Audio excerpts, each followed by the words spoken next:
Hello everyone, first news update from Moscow, Russia for 6th of May. Now it's 8:30 in the morning Moscow time, and I will start this episode with news about intensification of attempts by Kiev regime and its NATO backers to strike on Russian capital, Moscow. We have this report from TASS news agency, which is based on a statement of Mayor of Moscow, Sergei Sobyanin, that overnight, early hours of this morning, air defense systems on duty intercepted 19 drones that were flying towards Moscow.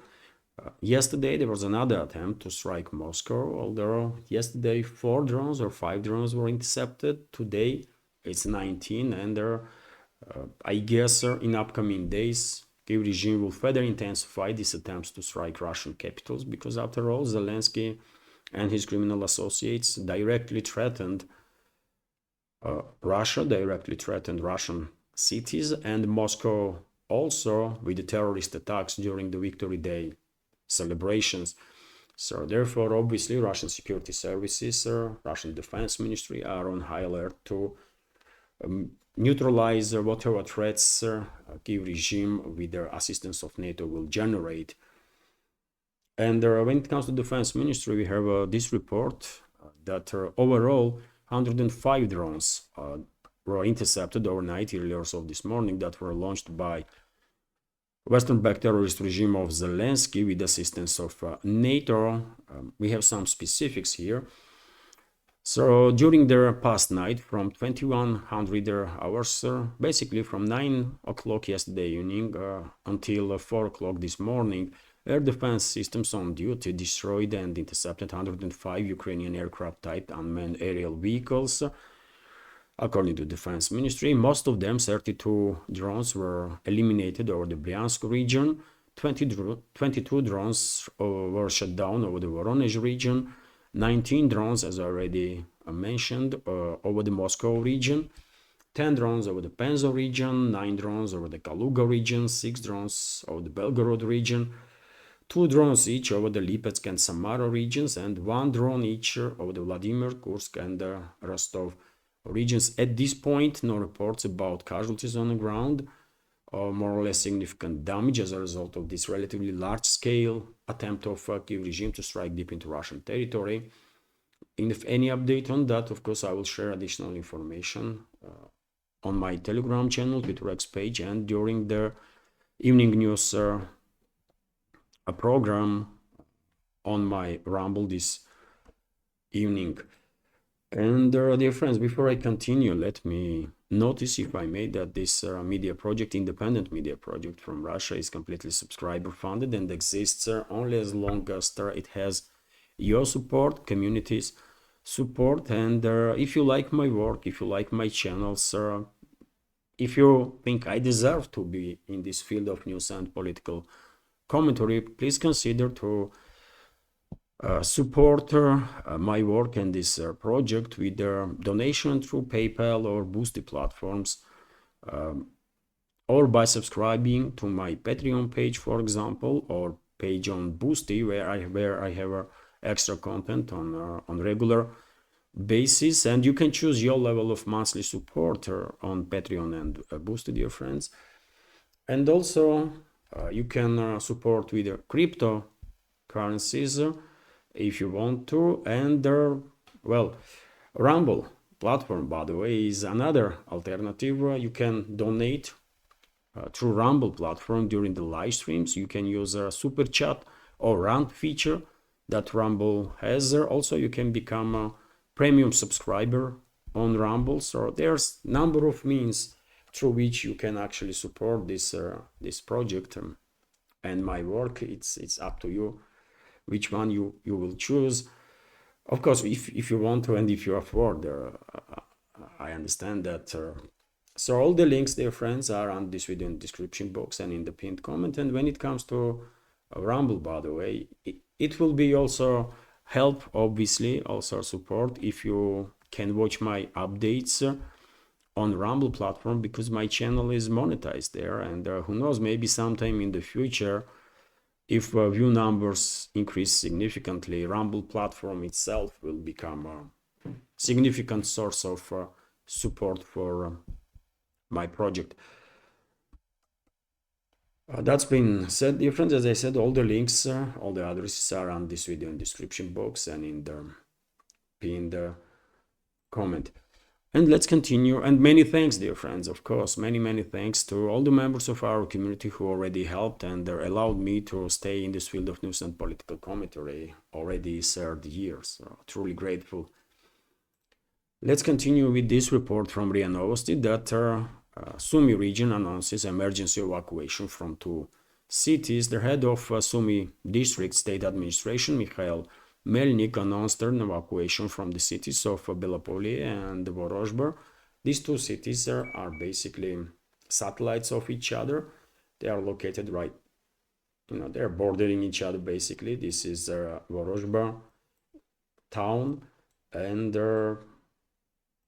this is Belopolye village, and both these towns are located basically opposite of a border with the Kursk region, where Kyiv regime was trying to achieve breakthrough yesterday, while Zelensky and his criminal associates were sending on a suicidal mission dozens of armored groups in this direction that were then eventually destroyed by Russian armed forces.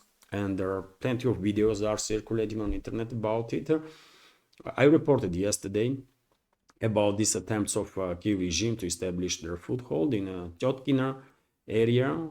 This was one of their directions of attack, and also Novy Put, Obuchovka direction, but Russian troops neutralized these armored groups of Kyiv regime that were attacking these borderline areas of the Russian armed forces. Although some military experts shared their opinion that probably during the night time and also today, during the daytime, Kyiv regime will continue to launch more and more troops to achieve breakthrough in this area. But for this moment, by the way, for 8:30 in the morning Moscow time, I did not see any reports on the Russian segment of internet about additional attempts of Kyiv regime to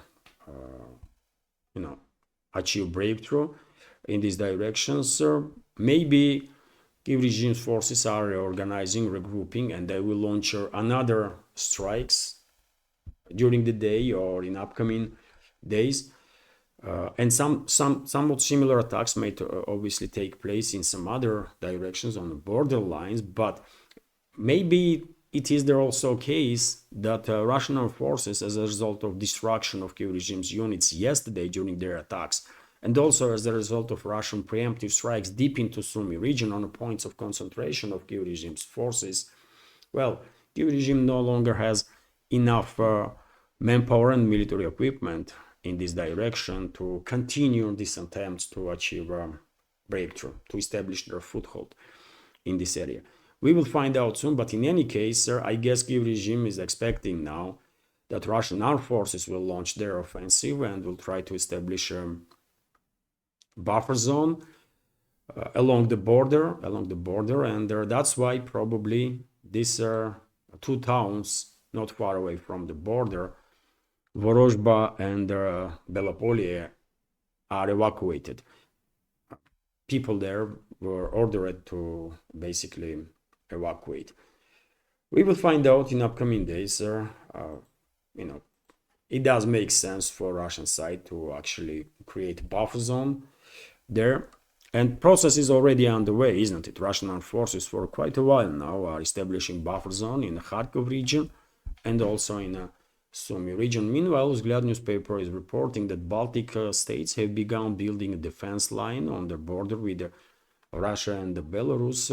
So the Lithuanian Ministry of Defense has announced the joint construction of the defense line with Latvia and Estonia along the borders with Russia and Belarus. Okay.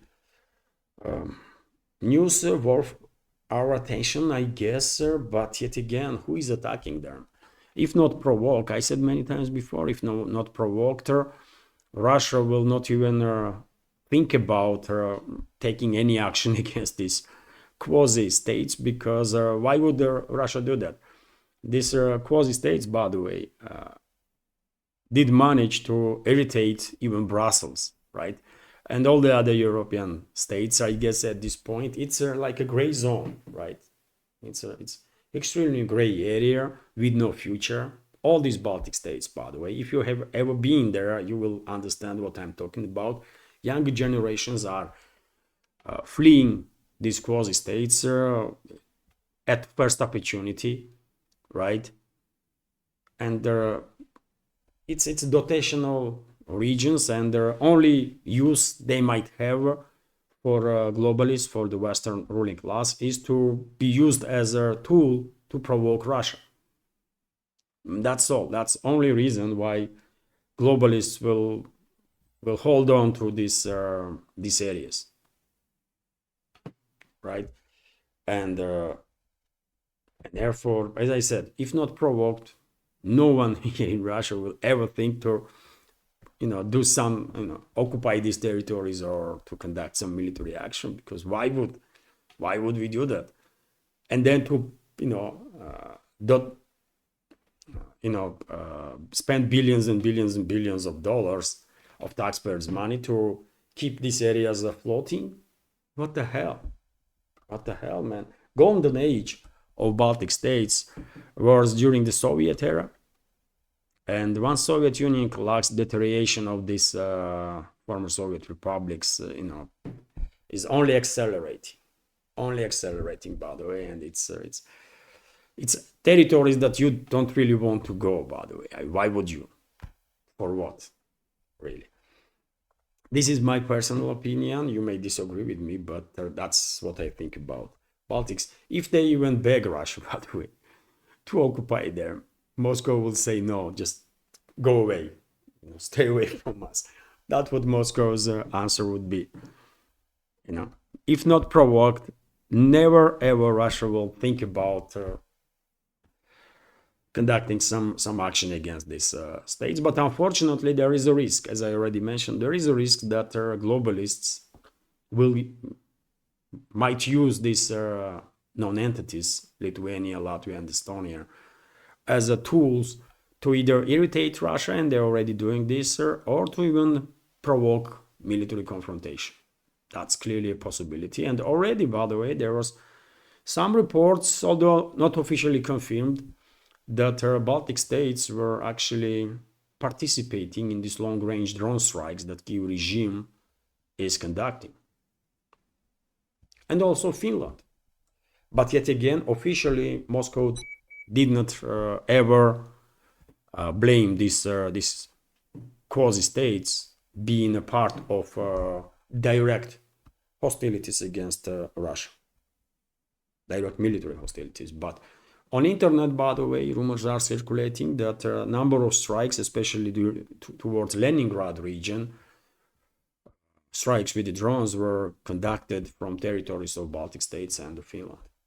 So NATO, if true, then NATO is already using these non-entities to provoke Russia. And when it comes to Baltics, Germany is, of course, Baltic state. And we have this report that today, on May 6, Bundestag will vote for the candidacy of the new chancellor of the country. It is expected that the post of chancellor will be appointed the rabid animal and the fascist scum from the so-called Christian Democrats, Friedrich Merz. And well, I guess relationships between Moscow and Berlin are about to deteriorate towards next level, because Merz is a person that was threatening Russia even before it has become clear that he will become next chancellor.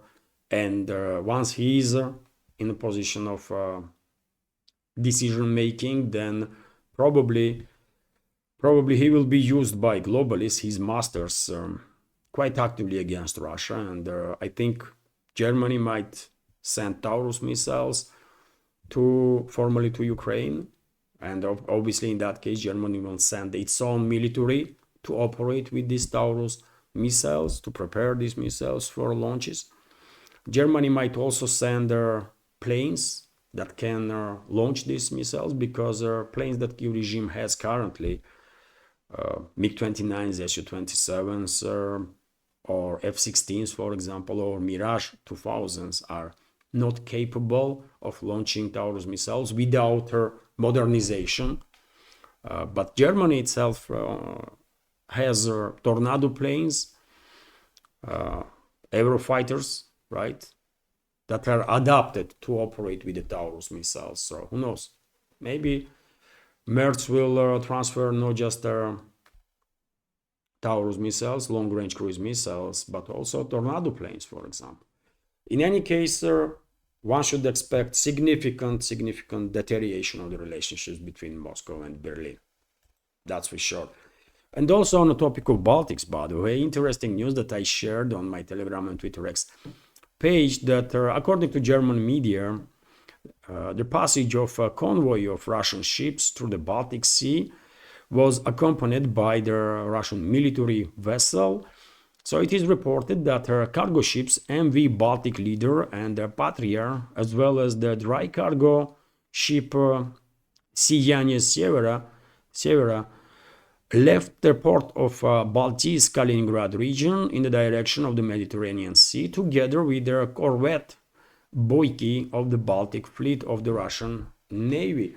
So, as it was expected, and I predicted this, isn't it, that because of the harassment that number of NATO member states are conducting against crews of the vessels that were moving in and out of the Russian ports, I predicted that at one point Russian Navy will begin escorting these merchant ships, merchant vessels, and that's exactly what is happening, seems like.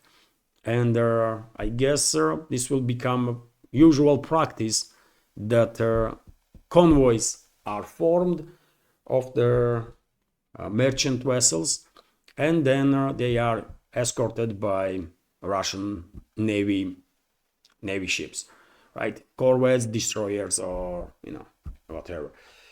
And well, this was expected. This is happening, and let's see how tough these NATO states are now, when they were harassing unprotected civilian vessels. But now, let them try and harass these vessels that are escorted by Russian Navy. Will they dare?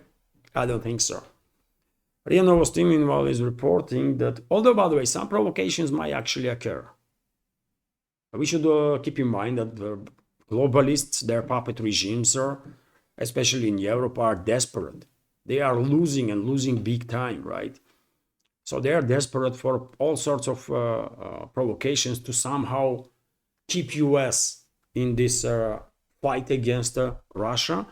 And therefore, they might actually do some provocations in hope that US will protect them.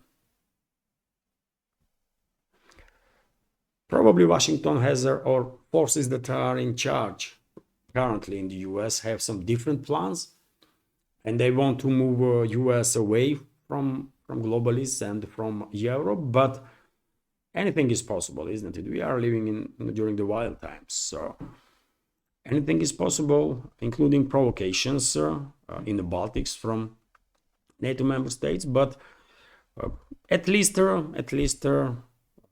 Russia is responding on recent provocations, and now Russian Navy is escorting civilian vessels, which makes navigation more safer, let's say, in the Baltics.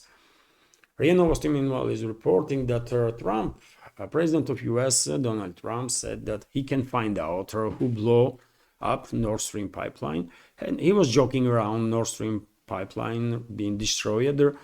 I saw a short video, by the way, when he was talking about this Nord Stream and Nord Stream pipelines. And he said that he blew up it first. He did not mean it literally, but he meant that he blocked construction of the Nord Stream 2 pipeline at one point, which is true. But he was kind of messing around. He was kind of joking around this topic. he stated that, we have quote here, probably if I ask certain people, I can tell you who blew up their gas pipeline without having to spend a lot of money on an investigation, Trump told the reporters at White House. And, he was laughing and joking around, as if this topic is something to joke, really. This is the biggest industrial scale terrorist attack of 21st century that was conducted by US with assistance of number of other NATO member states. This was the biggest environmental disaster, some may argue, in Europe for decades and decades, after Chernobyl for sure. And Trump is joking around, the topic. This is not normal, by the way. I mean, this is just not normal, right? And you know what? We don't really need Trump to tell us who blew up the Nord Stream pipelines. We all know that it was US and a number of other NATO member states. We all know that. And time will come, I have no doubts about it. Time will come that all the countries that were involved on all sorts of terrorist activity against Russia, all sorts of hostilities against Russia, will pay a heavy price for that. And no one should be surprised then that retaliation had come, or revenge, because nothing goes away unnoticed. Every action has reaction. It's law of life, isn't it? RIA Novosti, meanwhile, is reporting that Romanian Prime Minister resigns. At least that's the statement that he made. And the reasoning behind this resignation is that opposition candidate Simona is winning the elections, at least for now, presidential elections. That person that has support of previous main opposition candidate, Georgian, received more than 40% of votes during the yesterday's, or elections were day before yesterday, isn't it? During the first tour of presidential election. And this person, Marcel Ciolacu, who was the prime minister of Romania, knew that he is going to lose this job anyways, right? And he's just stepping down preemptively. Okay. I guess European elites, globalists are in sort of a panic. They don't know what to do with Romanian people that are actually rebelling against the globalist rule. But they might come up with some provocations for sure. They might cancel these elections also.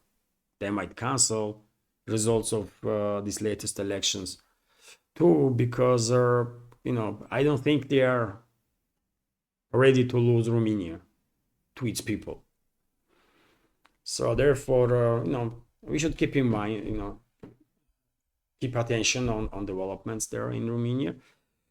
But seems like local so-called elites, this globalist puppet regime, is also in a panic, and that's why this so-called prime minister, resigned.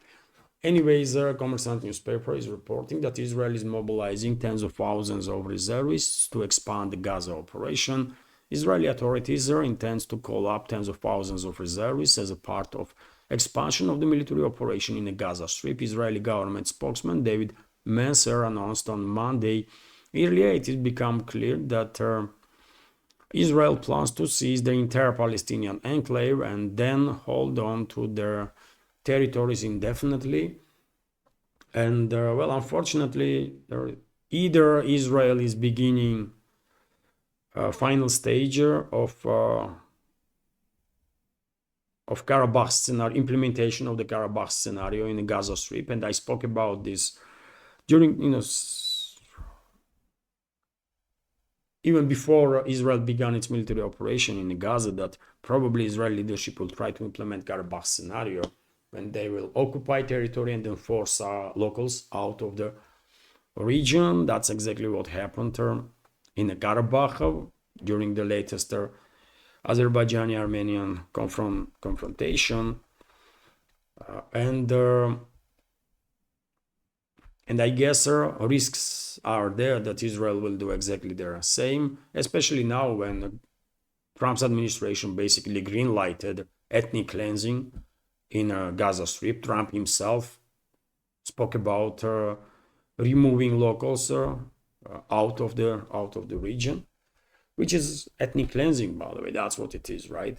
But Trump does not care, and Netanyahu already proved that he don't care about human lives whatsoever, right? So this might be one reason why Israel is preparing this large-scale mobilization, and another reason could be that Israel soon may conduct strike on Iran, together or alone, together with US or alone, and maybe Israel is getting ready for potential consequences of its attack on Iran. In either way, Israel is definitely escalating. Israel is definitely escalating in the region, and this will not end well. This is definitely will not end well. I don't know what Israeli people are thinking, but Netanyahu's regime is destroying future of Israel. He is literally, and his associates, Netanyahu and his associates are destroying future of Israel. And they are creating such risks for Israel that even existence of this country might end up being questioned in the years to come. It's a worst. Netanyahu and his regime is worst what happened to Israel for since its creation, I guess.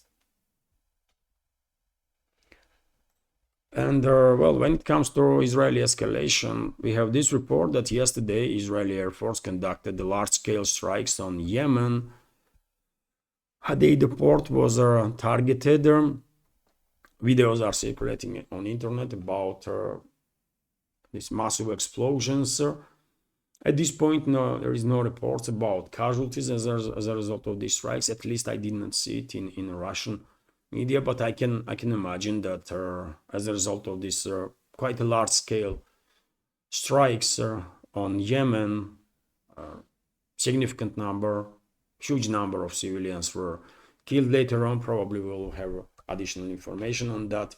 Earlier, reports were coming in that U.S. Air Force was also participating in these strikes on Yemen, but later on, this information was debunked. It seems like in Israel alone was conducting these strikes, although with sharing information with US, with coordination with the US.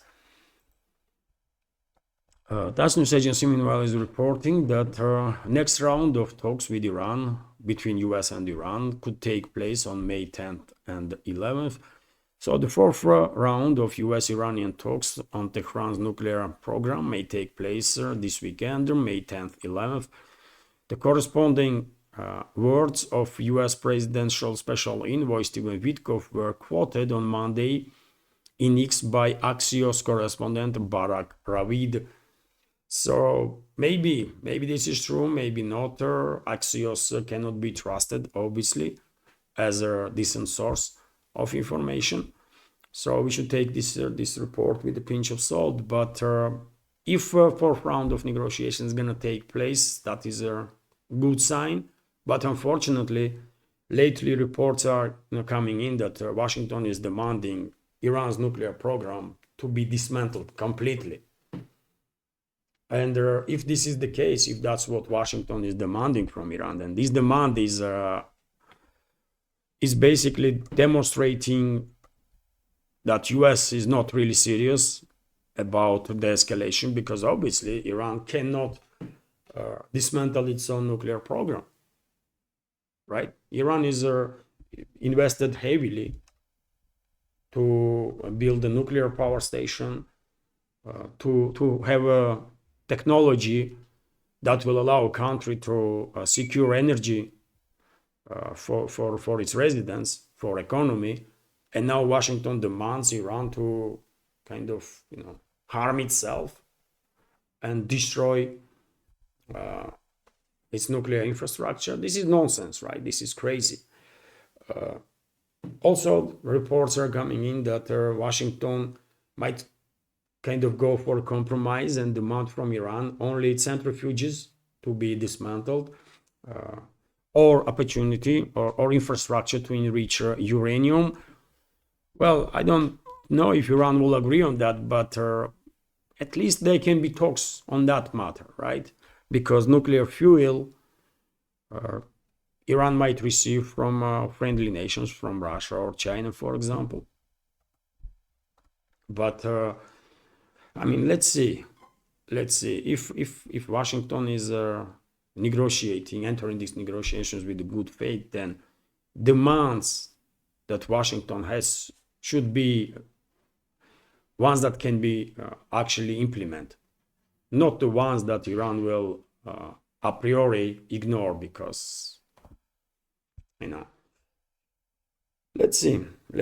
Unfortunately, I think Trump's administration is on board with Netanyahu on a topic of military strike against Iran. So therefore, I don't think US is negotiating with Iran with the good faith. I just don't believe in that. We will see.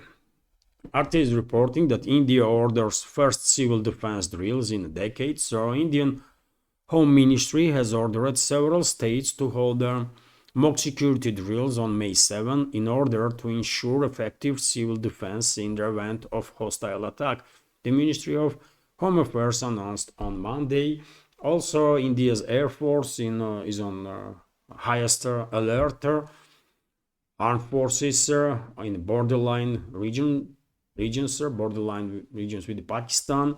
Same developments are happening in Pakistan. Pakistani Air Force is on high alert. Armed forces. Pakistan is moving more and more military equipment towards the border. Although reports are coming in that, lack of artillery systems and munition will allow Pakistan, according to reports, by the way, to sustain active military operations just for 4 days, sort of. I don't know if this is true or not, but that's what I read in Russian segment of internet. But anyways, let's hope sides will de-escalate and it will not come to full-out war or military confrontation between the sides, because it is going to be devastating for both countries and for the entire world if New Delhi and Islamabad go for all-out war. Many countries, by the way, already issued their readiness to mediate between the sides. So UN is getting involved also, and hopefully we will see the escalation. I don't think New Delhi wants a war, and I don't think Islamabad wants the war. Probably sides eventually will start negotiating, and Pakistan has to meet India's demands, by the way. Pakistan cannot be safe haven for terrorist organizations. It just cannot be, right? And Pakistan cannot support these terrorist organizations as it does. And Pakistan has to stop pretending that territories that belongs to India are somehow Pakistani territories. It's not Pakistani territory and never will be. So, I mean, topic should be closed. This chapter has to be closed. Or Pakistan may cease to exist. If Islamabad continues this way, this country will just cease to exist and will disintegrate. That's what is going to happen. And if Pakistani elites are so stupid that they don't understand this, then, well, sorry. I feel sorry for Pakistani people in that case, because this country is destined to be erased from their political map if behavior of Islamabad is not changing. That's my opinion, by the way. You may agree with me, you may disagree, but that's what I think. This country should not be allowed ever to have nuclear weapons because of their extremist forces that are in power. But, Pakistan is a nuclear country, and we have to deal now with this situation when the psychopaths that are leading this country may actually provoke nuclear war. What the hell, man? Crazy.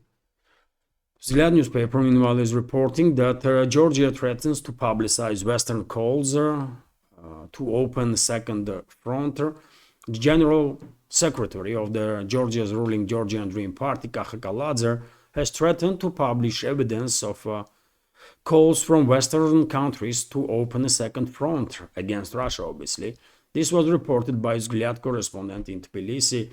When necessary, and we have a quote here from Kaladze, when necessary, the authorities will make public evidence of what happened in the office of their now former prime minister during their meetings with the EU permanent representative and ambassadors of the various countries, Kaladze said. According to him, the bureaucracy of their deep state in the West was counting on bringing to power in 2024 parliamentary elections in Georgia agent parties of the West, unlike patriotic forces that could plunge the country into the flames of war, as it happened in Ukraine. We have another quote here. We are currently speaking in general terms, but what happened in office of then Prime Minister Irakli Garibashvili, but when necessary, we will make this public, Kaladze said. And I guess this statement is a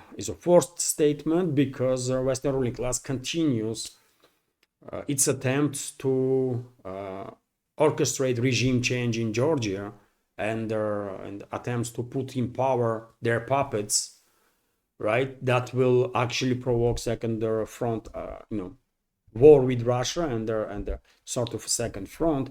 But current ruling party, Georgian Dream, is doing quite a good job preventing this to happen.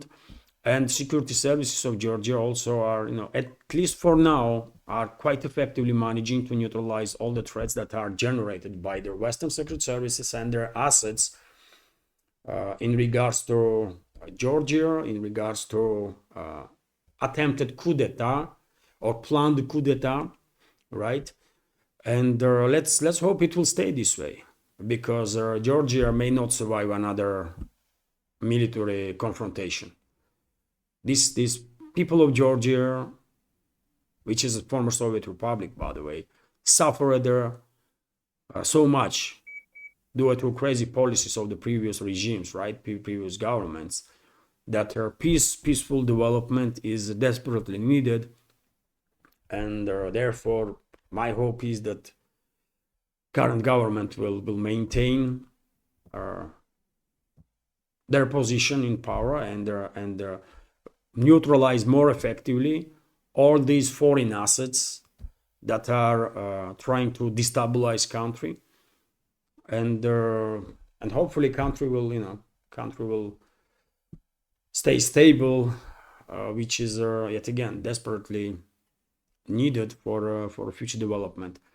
And dear friends, I will end this update on this kind of shocking news for many, I guess, that coming from Jeffrey Sachs, well-known expert in economics and also representative of UN. He is working in UN, isn't it? And well, he stated during one of his latest speeches that he is 99% sure that COVID came from University of North Carolina, from US. And I shared this video on my Telegram, dear friends. It's about 2 minutes long video, and you can check it out. You can watch it or listen to it on my Telegram or Twitter X page. And well, he said that this virus, he's practically 100% sure. 99% means, he knows this, right? He knows this. And without 100% guarantees, he would not put his reputation on the line this way, right? And he's saying that yes, this virus came from University of North Carolina, and this statement actually makes sense, dear friends. If you remember, quite a number of times in my previous updates, I did said that before pandemic even began, few months before that, I cannot remember now exactly how many weeks was before pandemic was officially declared, and the event that took place in Wuhan, where special forces from different countries were competing. And I did pay attention to the information at the time that the US team, almost entirely, by the way, got sick in Wuhan and was evacuated, right? They needed medical attention and they were evacuated. And I find this news to be, strange, to say the least, right? Because we are talking about special forces. These are tough guys, by the way, right? With their best health that they can have, right? They are special forces. And I was surprised that almost entire team of US were in need of medical attention and was evacuated. And number of weeks after that, pandemic actually began. Talks began about this COVID virus and so on. And I was always thinking that, and then Wuhan Biolab was blamed for this pandemic. And I was always thinking, maybe these special forces were infected with this virus intentionally by certain forces, by globalists, let's say, that conducted their biggest ever project in social engineering with this COVID pandemic, isn't it? And I was thinking maybe this team was, the members of this team were carriers of COVID actually. They were infected in US, then sent into Wuhan, where this event was taking place after competition of the special forces. And they did it because they knew that in Wuhan Biolab, and the US financing, also there were works on this direction, on COVID virus, right? And it was easy then. It would be easy for them to blame China ultimately, right? And now when Jeffrey Sachs is saying that, well, he is sure that this virus comes from North Carolina University's lab, then, well, it all does make sense, by the way. All puzzles are, fitting perfectly in a picture, right? So that's what it was, by the way. This was a provocation of the globalists. This was our biggest ever social engineering project experiment that was conducted by global powers over their humanity. And behind this COVID pandemic were globalists, of course. Up to 20 million people died as a result of this pandemic. And did anybody from these globalists pay for it? No, unfortunately, no. That's how wild, by the way, these times are. And I'm quite sure Jeffrey Sachs will further elaborate on this statement. He is a quite frequent guest on Jad Napolitano's show. He's a relatively frequent guest on Duran's show also, and on a number of other channels. And I'm quite sure he will be asked about additional information on this matter. And let's see what he has to say, by the way. But I would not be surprised at all if eventually these public figures will actually start talking about scenario that I just spoke about. That this virus was not just generated in US, but also this team of special forces was intentionally infected with this virus because they know this team gonna travel to Wuhan, where this biolab is, in which there are some works on COVID virus, because US Fauci was financing it, right? This research. And they know that it would be easy to blame China then for this virus, as they did, right? Anyways, I'm gonna end this update on that news. Hopefully you will find this episode informative and interesting, useful, and if so, please, dear friends, if you did not yet click like button and did not leave commentary, do it now. If you can on both platforms, on YouTube and Rumble, it will probably help to deal with their algorithm and to reach wider audience. And for same reasons, if you can, please share information about my channel with your friends, share this video with your friends. And finally, if you like my work, please consider to support. You can do it through several means. All the links are on this video in the description box and in the pinned comment. And today evening, 7 o'clock Moscow time, live stream on my Rumble channel. Please join.